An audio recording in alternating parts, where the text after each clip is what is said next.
Il est 8h, merci d'être avec nous ce matin. Tout de suite, premier rendez-vous avec l'actualité israélienne. Mais avant cela, nous retrouvons nos amis de Radio G à Paris et Ilana Ferradian.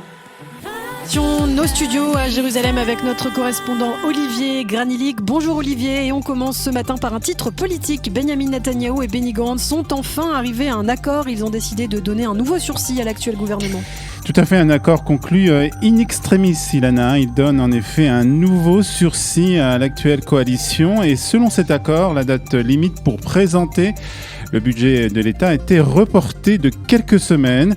Aujourd'hui, un projet de loi sera établi selon lequel le budget 2020 sera adopté d'ici le 31 décembre et celui de 2021 devra être voté avant le 5 janvier 2021. Si ces budgets ne sont pas adoptés dans ces délais préalablement cités, la Knesset sera dissoute et les élections auront lieu le 23 mars 2021. Pour la 4e fois en 2 ans. Ni au Likoud, ni à Kachol Lavan, on croit en cet accord qui a été passé hier entre Benjamin Netanyahou et Benny Gantz. Mais pour le moment, pour les deux chefs de ces partis, il faut gagner du temps. Gagner du temps pour espérer que les sondages leur seront plus favorables et que l'effet Gideon Sa'ar s'atténue. Cette solution politique, on le comprend, n'est que temporaire et n'a pas empêché l'ambiance de fête qui régnait hier en Israël, journée historique de la vie de tous, avec le début de l'opération de vaccination de la population israélienne. Ce sont d'abord les équipes médicales qui ont été vaccinées hier. Le directeur général du ministère de la Santé, Hezi Levi, a déclaré hier que son administration s'était fixée comme objectif de vacciner la majorité d'Israéliens d'ici le mois d'avril. Il a dans un même souffle averti qu'il faudra du temps avant que les Israéliens puissent revenir à la vie normale. Et puis, nouvelle source d'inquiétude pour les autorités israéliennes, c'est la mutation du virus. Cette mutation qui a été identifiée en Grande-Bretagne et dans d'autres pays d'Europe. Conséquence directe, c'est la décision un peu inattendue, il faut dire, hier d'envoyer dans les hôtels coronavirus tous les passagers en provenance d'Angleterre pour effectuer leur quarantaine. Décision qui a surpris certains passagers qui ont appris cette mesure alors qu'ils étaient dans le vol qui les ramenait en Israël. Certains ont préféré reprendre l'avion en direction de Londres.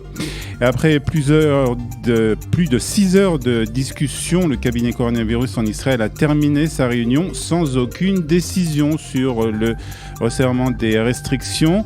Le cabinet était censé prendre des nouvelles mesures restrictives selon une proposition du professeur Nachman H. et du ministère de la Santé, mais le ministre des Finances et les ministres bleu-blanc du gouvernement se sont opposés à l'application de nouvelles restrictions à l'échelle nationale.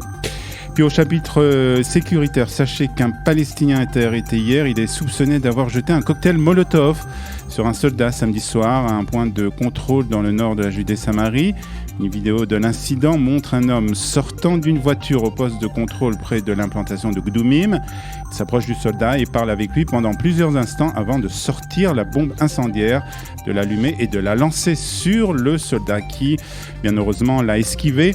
Le Palestinien s'est enfui alors que le soldat est resté sans répondre à cette attaque. Et puis Olivier, enfin, c'est une nouvelle qui devrait réjouir les sériphiles. La série israélienne Shtisel revient cette semaine sur les plateformes de streaming. Tout à fait, la série israélienne qui a connu un énorme succès en Israël et dans le monde et qui a été rachetée par Netflix revient pour la saison 3. 9 épisodes qui ont débuté hier sur la chaîne câblée israélienne Yes. Alors, ne comptez pas sur moi, Ilana, pour que je vous fasse des révélations sur cette nouvelle série. Sachez seulement qu'aux côtés de Shulem, Akiva et Gitti, des nouveaux personnages vont apparaître, mais le cadre reste le même, le quartier ultra-orthodoxe de Mea Shearim à Jérusalem. La série 3 de Shtisel, bientôt disponible sur Netflix.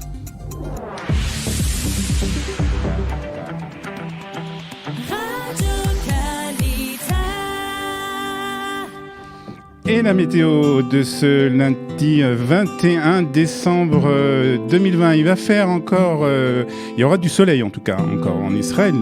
Les températures tout de même basses puisqu'il fera 20 degrés à Haïfa, 21 à Tel Aviv, 23 à Beersheva, 24 à Eilat et 17 degrés ici à Jérusalem.